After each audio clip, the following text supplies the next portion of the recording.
My name is Diane Mercer. I'm 68, and I just finished chemo with a clean path forward. On the drive home, my daughter Laurel and her husband Trevor passed a luxury lot and stared at a Porsche 911 like it was a promise. Minutes later, Laurel reached into my purse and handed Trevor my credit card. She said I wouldn't live long enough to spend what I'd saved. I said nothing. I watched the papers slide across a glossy desk while a salesman smiled at the smell of an easy sale. Trevor signed. Laurel beamed. And I felt the floor under my feet shift from love to leverage. By the time the engine roared, my choice was already made. 3 days later, Laurel and Trevor were in handcuffs, and I was the one driving a Porsche home. That isn't cruelty. It's consequence. And I will tell you how it happened. If you're listening, stay with me and decide for yourself whether I went too far or finally drew a line. Would you report your own child for stealing from you?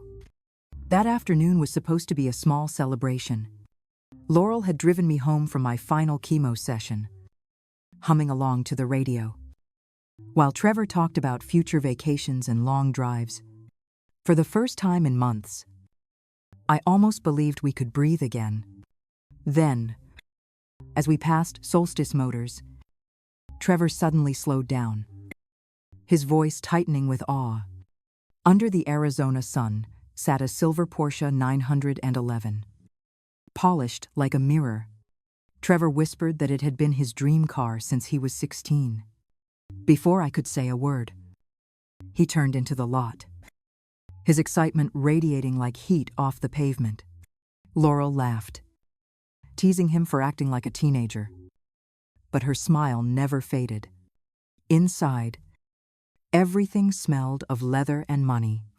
Trevor was already asking questions, eyes wide as a salesman approached.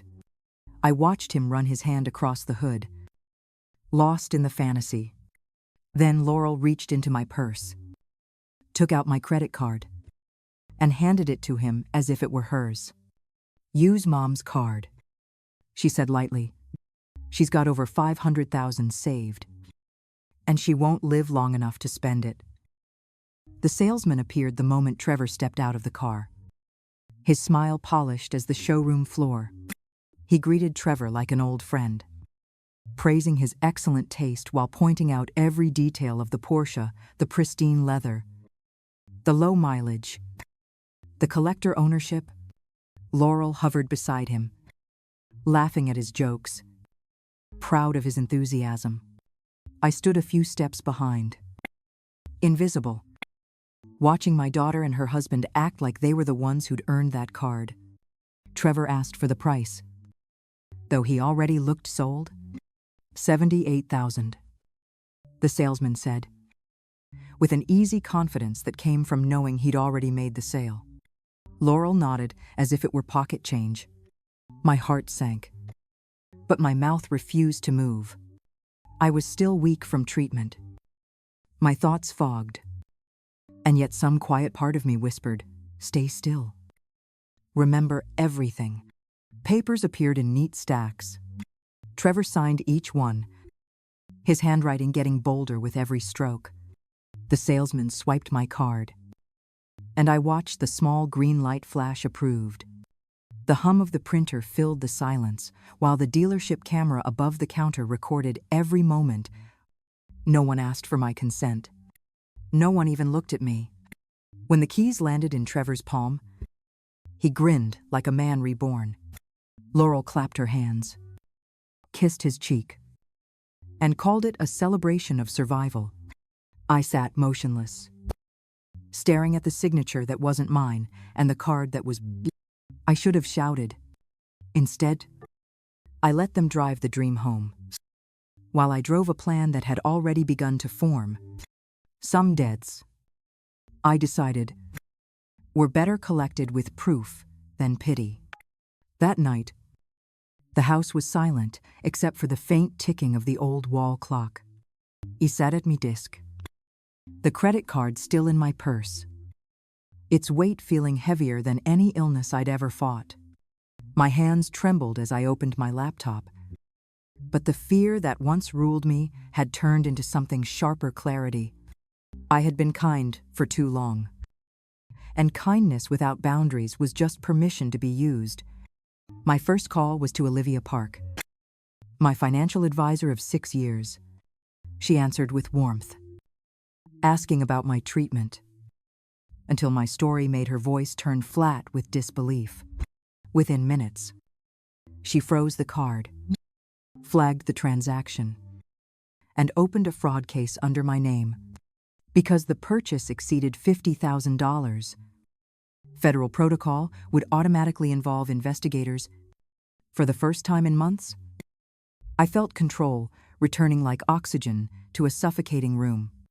Next, I called Detective Arturo Vega, an old colleague of my late husband. He listened quietly as I explained every detail, every word Laurel had said. Then he gave me a list of documents, time stamps, proof of premeditation, and told me to start compiling. If they planned this, we'll find it, he said. His voice was calm, factual, and it steadied me. By midnight, I had 3 folders labeled and ready. Bank statements, phone logs, and screenshots, all neat, color-coded. Undeniable. They thought I'd been too weak to fight. But I wasn't weak. I was preparing for war. By the next morning, the investigation had already started moving faster than I expected. Detective Vega coordinated with 2 federal agents, Harper Quinn and Luis Romero, specialists in financial crimes. They visited Solstice Motors with a court order in hand, demanding every document tied to the purchase. Within an hour, they had pulled the sales contract, credit authorization, and the dealership's surveillance footage that showed exactly what I remembered Laurel handing over my card while I sat silent in the background. The dealership staff grew nervous when the agents asked for internal emails and commission logs. That's when Vega called to tell me the car had been seized as evidence. I imagined Trevor's face as his brand new Porsche was loaded onto a tow truck in front of his neighbors. For once, justice didn't crawl, it sprinted. The charge was officially classified as large-scale credit fraud, triggering automatic federal oversight. Meanwhile, Agent Quinn began tracing the pattern of transactions in my accounts. Noticing something I'd quietly suspected, Laurel had accessed my emergency fund several times over the past 3 years, withdrawals labeled as medical bills, house repairs, even a temporary loan. I spent the afternoon compiling every record I had kept, each highlighted in yellow, each annotated with dates and purposes. When Vega arrived that evening, I handed him the folders like a soldier passing off classified intel. He flipped through the pages, whistling low at the totals: 127,000 in unauthorized withdrawals. This wasn't a one-time mistake, it was a history. You built the whole case yourself, he said, half admiring, half stunned. I nodded, my voice steady for the first time in days. I just gave them the rope, I said quietly. They tied the knot on their own. Laurel showed up at my house before sunrise, her hair unbrushed, her voice trembling as she said, my name. She had heard about the car being seized, about the federal involvement, and she looked terrified in a way I'd never seen before. For a moment, I almost reached out to comfort her. Then I remembered the sound of her voice saying I wouldn't live long enough to spend my own money, and my hand stayed still. She tried to explain, her words tumbling over each other. She said it was a misunderstanding, that she only meant to surprise Trevor, that she assumed I'd approve if she asked. I let her talk until her excuses ran out of air.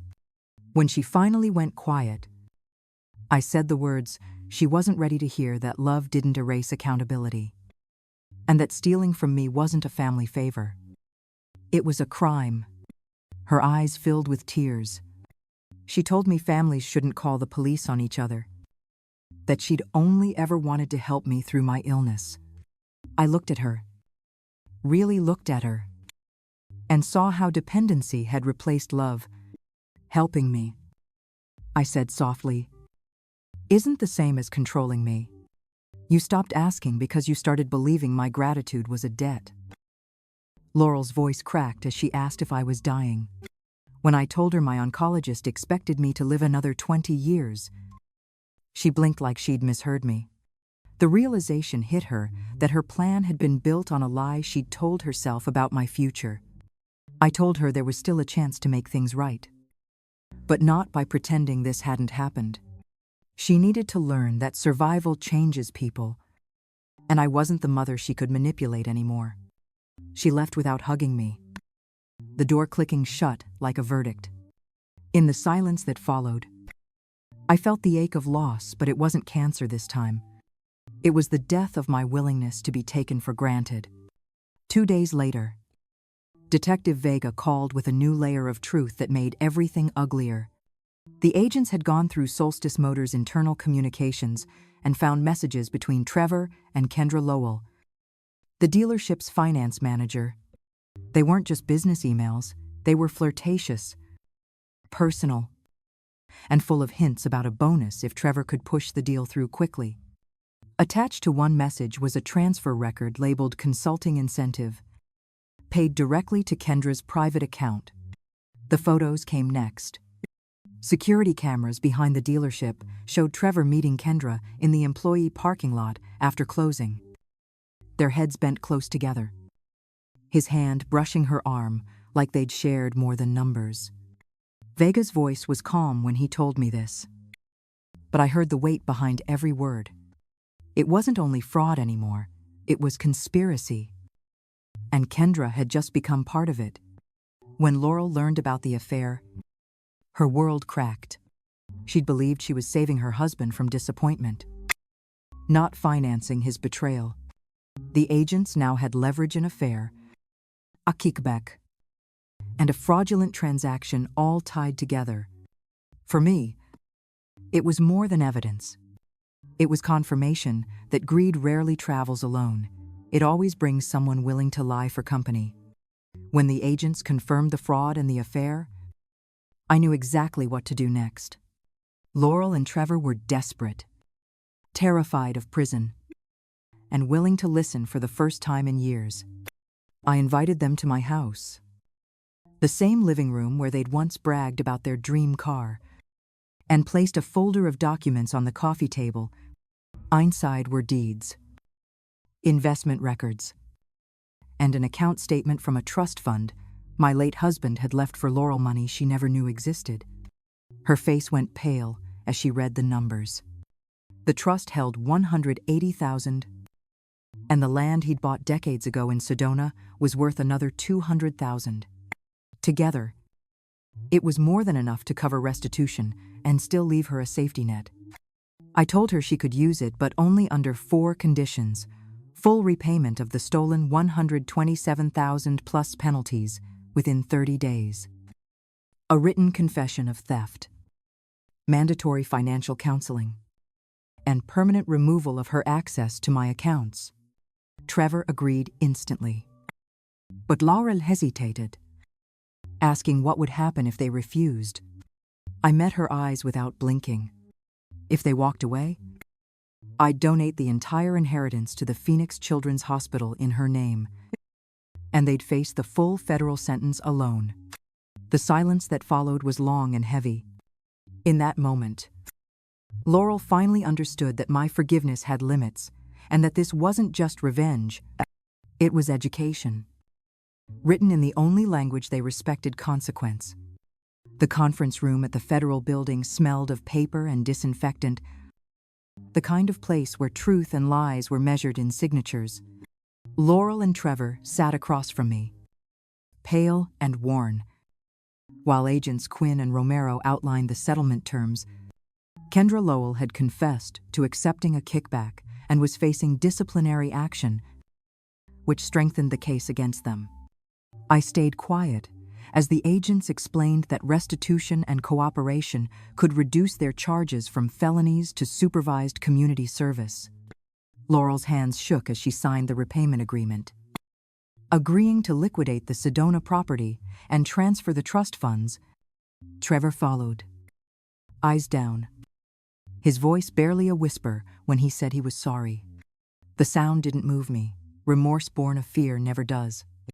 What mattered was the ink drying on the paper, the proof that consequence had finally done what love could not.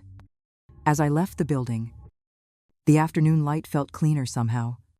Justice had come not with revenge, but with precision. They would rebuild under watch. And I would finally rest, knowing I'd drawn a boundary no one could cross again. 3 months later, restitution was complete. Laurel attended financial counseling twice a week, learning that security built on deceit never lasts. Trevor lost his job at the airfield and worked off his sentence through community service, repainting public buildings under the desert sun. Their marriage survived, but barely cracked. Cautious, stripped of illusion, Kendra's license was suspended. Her career in ruins, her name a quiet warning in dealership circles. As for me, I closed every shared account and opened a scholarship fund in David's memory for students studying financial ethics. Each month, I drove my silver Porsche to the bank, a reminder that control wasn't about revenge, it was about restoration. Cancer tried to kill me. Betrayal tried to break me. Neither succeeded. I had finally learned that survival is power, and respect is earned, never gifted. Thank you for staying with me through this story. If it struck a chord or reminded you of your own battles, share your thoughts. Below your voice matters here. Don't forget to subscribe for more true-to-life stories of justice, strength, and redemption. Until next time, take care of your peace.